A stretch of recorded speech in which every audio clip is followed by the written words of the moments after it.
So, for those that already joined, my name is Nicole Heinzer, and I am an immigration consultant with Dizon and Associates. And I'd like to thank you guys for joining me this evening. You guys are obviously here because you are thinking, considering, have been wondering how to make the move to Australia, or Australia is one of the countries on your consideration list, but you guys don't have the correct details, or maybe in just the beginning stages of getting those details as to what to consider, think about, factor in when deciding on making the move or putting your efforts into making the move to Australia. So I'm going to get started, everybody. I want to just give you guys an overview of who we are and what sets us apart. So we are an Australian-owned company. We have our main offices in Melbourne in Australia and wonderful offices here in Cape Town in South Africa, so that we are able to assist you guys both once or while you are still in South Africa as well as onshore in Australia. Okay. We're a registered migration agency. Now, why this matters is because we need to do everything according to formal compliance. We need to ensure all the advice we give you is structured, is ethical, is according to a standard that is governed by Australian laws. Okay. We also offer her holistic support in terms of we want to understand what's important to you. Okay. Making the move away from your home country isn't easy decision. It's not something that is just, a one day to the next. So we do understand holistically how all of the different changes factor into your life. And because of that, we also provide you information on an overall view of the potential move. Okay. Now, you'll see there that we also have employer partnerships. So what that means is we've got a wonderful team in Australia that actually, between us, I think they just like to travel, but they do work when they travel. They go from town to town, city to city, region, between states, and they go and build relationships with companies, schools, um, entities in Australia, and explain to those companies and entities what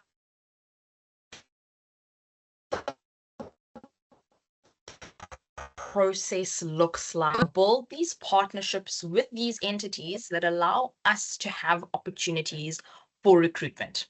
Okay. Now, there are demands that we're going to be focusing on this evening in terms of trades and teachers, simply because we've got quite a few positions within those different sectors. This isn't to say that we don't recruit outside of these two sectors. It just means that the majority of our partners we currently have on board are sitting within those two industries. Okay. We do also recruit within the healthcare sector. But again, it's more allied health as well as outside of these sectors. There are opportunities, and what we do is we try to get you guys in the best possible position to have access to what it is you'd like to achieve. Okay. If you look within the trade sector, there is a huge emphasis on construction, infrastructure, mining, manufacturing, and renewable energy. So if you work with your hands within those sectors, there are likely to be opportunities in Australia for you. Okay. Teachers' side of things, Australia is a very family orientated country. Because of this family orientation, a lot of emphasis and support from government side is focused on the education sector. Okay. Kids today cannot wait for a long-term rollout of a solution as to why there are no teachers. It'll create a bigger problem in the future, and because of that, government supports a lot of initiatives to attract skilled teachers into Australia. Now, when you're considering making the move to Australia, there's some qualifying criteria that you need to be aware of as a teacher, as a tradesperson. For teachers, you need to hold a bachelor's degree in education. If you hold a bachelor's in commerce, if you hold a BA in psychology or whatever the case is, but you have a postgraduate certificate, that also opens up the teaching pathway for you. Okay. Now, I'd like you guys to remember, also bear in mind that there are different requirements for working visas that there are for a skill assessment. Okay. Now, a skill assessment is a process whereby you verify your skills, your qualification, your work experience according to Australia's standards. And what the skill assessment does, in some cases, it is a visa requirement. In others, it's not. For instance, for teachers, it's not a visa requirement. However, certain schools, recruiting partners want the skill assessment because it acts as a tool of recognition for them. It allows them to see the qualification that you've obtained, to see the work experience that you have experienced over your career, that you would be able to practice to the level that they expect teachers to have within the country, or individuals, or skilled individual to have within the country. Okay. So a skill assessment in any occupation, in any field, it acts as a third party verification tool to show you meet Australia standards. Okay. For many of you guys, you may be familiar with SAQA. SAQA does South African recognition of qualifications. So if you studied in Zim and you've gotten a SAQA, your Zim certificate will show what it is equivalent to in South African terms. Now, SAQA is not relevant for Australia, but it's similar to what your assessing body in Australia does. Assessing bodies in Australia are relevant to the industry and skill, so they are different ones. Okay. Now, for teachers, again, I'm going to go into the qualifying criteria. A minimum of 1 year work experience within the qualified age group that you've taught. Now, this is a visa requirement. If you are looking at going across on a working visa, you need to have a minimum of 1 year. That minimum of 1 year is also a minimum in terms of teaching registration. So you would likely need to have a year of work experience before you'd be able to get your professional licensing. But for you to get your work experience as well as your qualifications, a full assessment done, you need 3 years of work experience post qualification. Okay. As part of your qualification, you would have needed to do a minimum time frame of practical teaching. And as part of the skill assessment, you need to do a IELTS test. So you need to do an English proficiency test. Okay. For trades guys, trades individuals, you guys are split up into two sectors. So you've got licensed trades, which are electricians, plumbers, and air conditioning mechanics. For you guys to be able to do your skill assessment, which is also a visa requirement, you need to have 4 years of work experience if you hold a trade test or you have a trade certificate. If you do not, you need to have 5 years. Okay. Any other artisan, so anyone else that works with their hands, be it a shipbuilder, be it a welder, be it a bricklayer, carpenter, whatever else you may do with your hands, you are then an unlicensed trade. Okay. Unlicensed trades require 3 years of work experience if they have a trade test, and semi-skilled individuals require 4 years. Those are the years you need to have in order to qualify to get your skills assessed. Okay. Now, cost implications, which is something a lot of people may overlook when deciding on a country, because especially for trades guys, your skill assessment is a visa requirement. There is no if, buts, maybes, shortcuts, loopholes, sideways, pathways, whatever you want to call it. There is no way around it. It's a visa requirement. The government wants to see those skill assessments. So it's something you need to do. Okay. If you are trying to get access to the job market, the best way to position yourself is by getting your skills assessed. Okay. Now, for licensed trades, which again is your plumbers, your electricians, and your air conditioning mechanics, you need to go through those 3 steps because there's 3 of you, there's 3 steps. So there's a document assessment, a technical interview, and a practical assessment. Your document assessment part of any skill assessment is pretty much showing documentation that proves you are skilled. Okay. The technical interview is an interview with the assessing body. You will be discussing with someone relevant to your skill set. So within your skilled area, they will question you on your skills. So first you've had your documentation that allowed you to speak on your behalf. Now they want to get a better understanding if you know what you're talking about. Okay. So an industry expert will have a discussion with you to get a better understanding if you know what you're talking about. And once that is completed, you will need to do a practical assessment.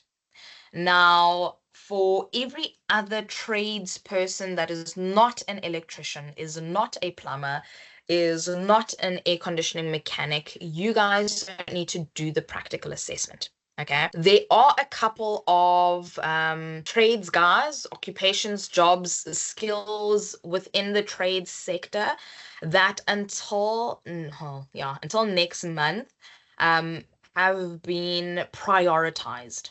Okay. So what is happening within Australia currently in the trade side of things is there is a huge amount of housing and construction that has been forecasted and needs to be established by 2029.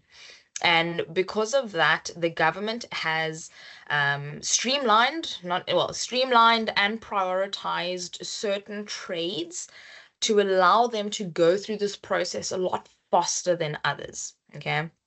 The reason being is they need those guys to have access to jobs, to have access to visa options, to have access to Australia so that they can be brought in and that they can start working and build that infrastructure. Okay. Welders, for instance, on that list, carpenters, bricklayers, anything that is potentially to do with the construction and housing initiatives, building houses, any of those skills, those are likely to fall on that prioritization list. But with next month being the end of the financial year, we'll get a better understanding if that is going to roll over, continue, or what the changes are going to look like. Okay. Teachers, there are 2 assessing bodies for teachers. So early childhood development teachers, ECD, if you are taking care of anywhere from newborn to grade R, you fall under ECD. Your assessing body, whereas primary, secondary school, so primary and high school, has $1,284. Okay. These are third-party fees. So these get paid directly to the assessing body. No matter who you speak to, what kind of immigration company, migration agent, lawyer, anyone, those are the third-party fees. They're not going to change from myself to the next person you want to request information from. Those are your third-party fees. Okay. Bear in mind as well that I'd mentioned a couple minutes ago that this coming month is the end of the financial year for Australia. So with July, there are likely to be changes in these assessing body fees. There are likely to be changes perhaps in your English proficiency costs, government fees, things like that. Okay. Now, with the English proficiency test, Your IELTS for teachers that need to do the IELTS academic, it's at 5,700 Rand, whereas anyone else that doesn't specifically need to do that academic test can do the Pearson's PTE, which, as you can see, is a little bit cheaper. Now, I want to touch on recruitment for teachers and trades. As I mentioned right at the beginning, what our wonderful team is, they actually go and travel the country. They go and build partnerships with companies. For instance, we've got an amazing company in Northern Territory that loves our South African electricians. We have got two other companies that base pretty much all over the country, and they are focused on one company is focused on your fitters, your diesel mechanics, pretty much broad within the trades industry. And the other company focused on your panel beaters, your auto technicians, spray painters, guys that are good with cars. So there are opportunities within those sectors for those companies or for those kinds of trades guys. And what the team does is they want to build relationships with companies. Okay. We don't reverse recruit in terms of you send us your CV and we look for employment for you. Okay. The reason why we don't do this is because there's too much of a risk for you as an individual. Okay.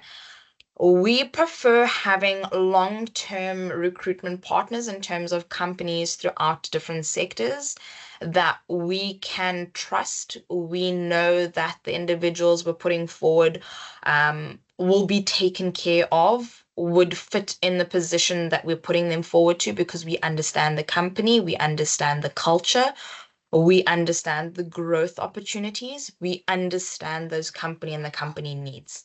Okay. Recruitment isn't just about securing a job, guys. Please, please, please, please.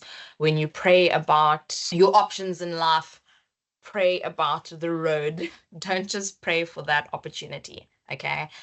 I've spoken to too many South Africans that take a job for the sake of it, be it in some other first world country, and end up in unfavorable positions because of a simple job offer. Okay. It's one thing to struggle in South Africa, being your home, or Southern Africa, one of the neighboring countries, if anybody is joining from those. It's one thing to struggle at home. It's another thing to go to a different country and struggle there.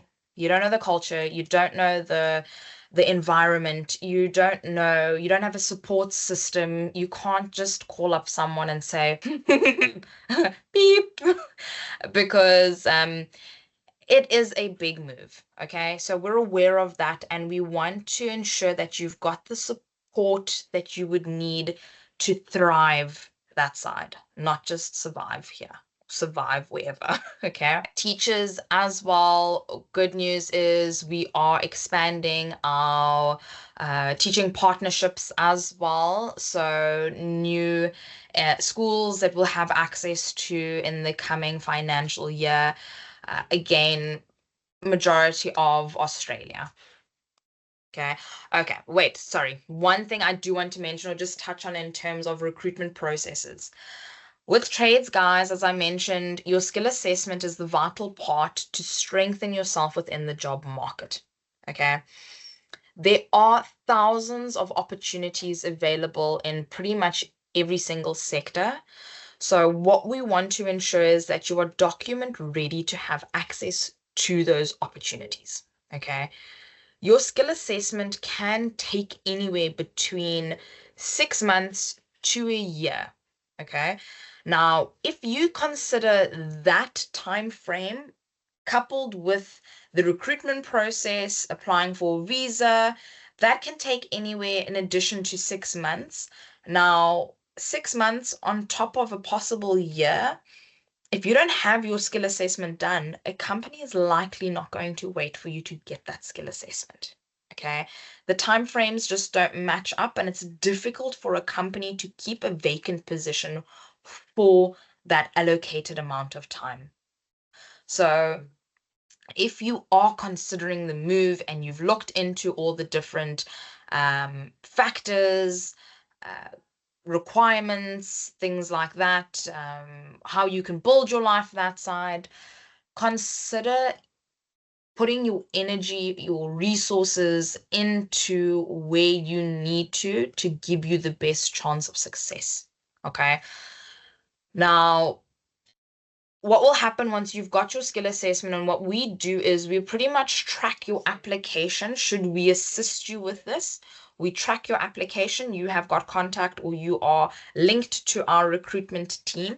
And should they see that there are opportunities available for you where you match the profile of the company we are recruiting for, they are able to pull you out, or put you forward, and mention to that potential employer that, look, we have got person X. He or she is currently in the process. They're going to have their technical interview next week. It's likely that they will have it done. They'll be document ready the week thereafter. Would you like us to schedule an interview? Yes, everything falls into place. Okay. With teachers, you need to have your full skill assessment in order for us to start the recruitment process with the majority of the schools that we work with. Now, that full skill assessment includes the document assessment as well as the document assessment, so qualification assessment, as well as work experience assessment. Now, for that work experience assessment, you need 3 years of work experience. Okay. With that completed, we can introduce you to those schools, introduce you, put you forward, start that process. But always remember that recruitment is not something that is guaranteed. Okay? As much as we can do to strengthen your positions, it's never the best decision to place all your eggs in one basket in terms of making a decision solely based on recruitment efforts. Okay. If you do so, know the risks that come with it and make that informed decision. Now, your routes to permanent residency. Okay. I like to discuss this because South Africans don't generally come back. I haven't had I haven't had any of my clients in particular that have come back. And when you are making the move, especially when if and when you make the move with your family, you want to understand what the long-term repercussions could be, and opportunities and growth and development, not just securing employment. Okay. So you've got different routes to permanent residency. We start with the skill assessment. We advise you on your different routes. You decide how it is that you want to move forward, knowing all the different facets, and different routes. But it's not a one size fits all. And also with these, or some of these routes, they are only routes if you have access to them. It's kind of like we don't know what's in the box until we know what's in the box thing, but we can prepare as much as we possibly can. Okay. You've got an employer-sponsored visa for permanent residency, which, if you get a working visa, you work for the employer for 2 years. And once those 2 years have passed, you are then eligible for that employer to sponsor you permanent residency. Okay. The one thing with that route is that it needs to be sponsored by your employer. The second thing about that route is your employer has no obligation to sponsor you. Okay. So, yes, it can happen, but it depends on the employer. Okay. Your second route is general skilled migration, which is an independent application for residency. You can use your skill assessment. Now, this is important because a lot of people ask, well, what if I don't secure employment? If you don't secure employment, this is why the skill assessment is so vital and why we want it to be as beneficial to you as possible. If you do not secure employment, for whatever reason, the timing is not right, you didn't find the right job, whatever, you can use your skill assessment to apply for residency without a job offer. And how that works is we use that skill assessment to prove to Australia that you have a skill that the country is lacking, that the country needs, and there's something valuable you can bring to the country. And what they do is they provide you residency in return. What that residency is open working rights, it is access to state provided benefits, um, a whole load of things that actually allow you to build a sustainable future for yourself, for your family, and something as well that can be done completely from South Africa. You don't need to, make any major decisions. General skilled migration is a pathway that you can run parallel to your life. So you've got your exit strategy, you're trying it out, you are preparing for it. And once that visa is approved, you have access unrestricted to all opportunities in Australia. Okay. Your working opportunities are only opportunities with companies that hold sponsorship licenses, companies that have the rights to employ foreign employees. Okay. A job offer isn't just what you need. There is a legal process behind that stands in place and often acts as a barrier, not just to employers, or not just to employees, you guys, but to employers as well. Okay. And then there's also a regional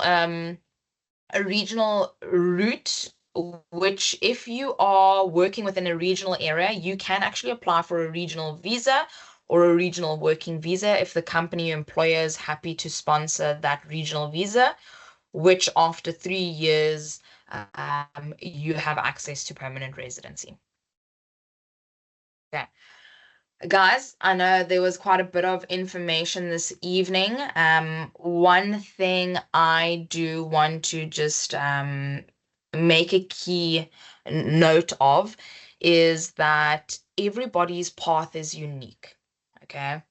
Everybody may have one or two slight differences that opens up one pathway, closes another.